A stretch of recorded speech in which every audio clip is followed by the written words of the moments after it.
my name is Jenna Blasky, and I'm going to be telling the story Moon Lake, which was originally written and illustrated by Ivan Gantschev in 1996. I've adapted this story to a first person's perspective.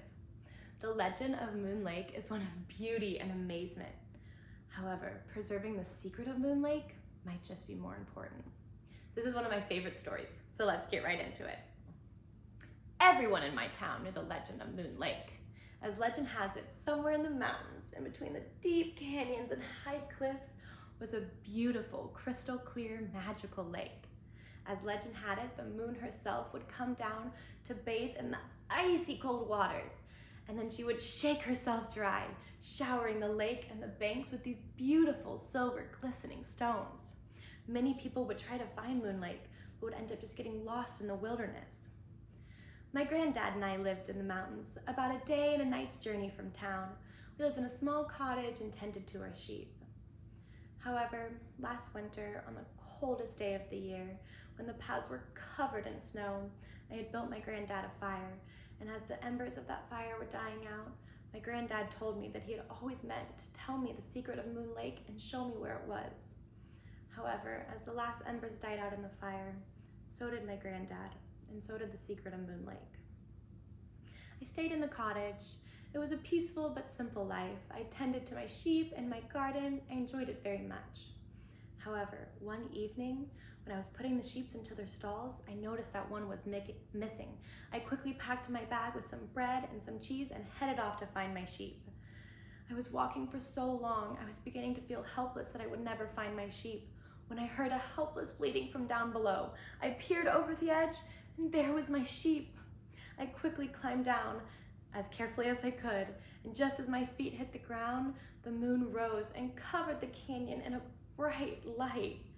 And as I stood there, I took in the beauty and the amazement of the moon, and all of the glittering, glistening stones were so bright, it was beautiful.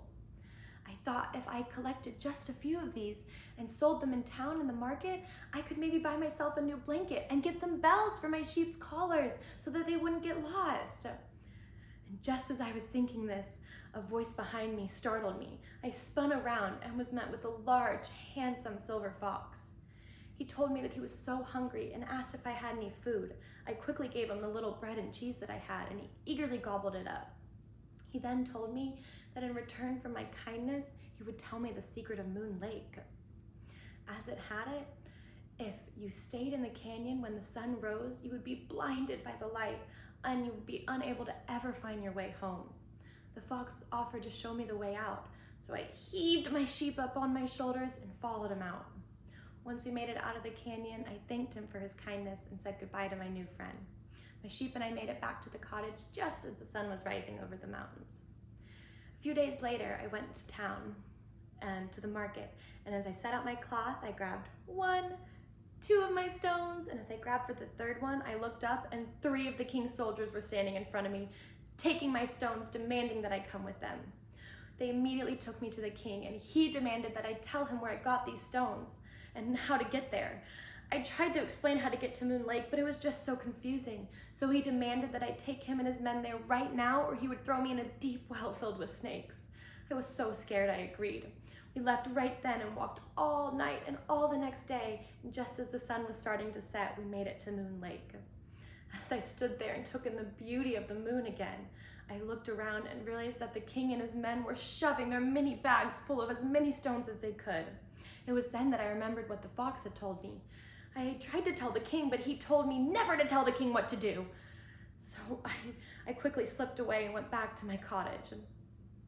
A few weeks later, I heard news that the king and his men had disappeared and no one had known where they had gone. They never returned.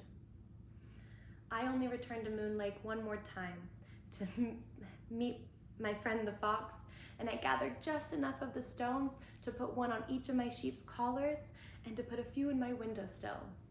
Now, whenever there's a full moon, I can work long into the night as the stones glisten so brightly, and I'd never lose my sheep again because I can always see them. Sometimes my friend the fox will even come and visit. He follows the glistening bright lights of the moonstones in my windowsill, and the secret of Moon Lake is safe. Thank you for listening to my story. I hope you enjoyed it. Thank you.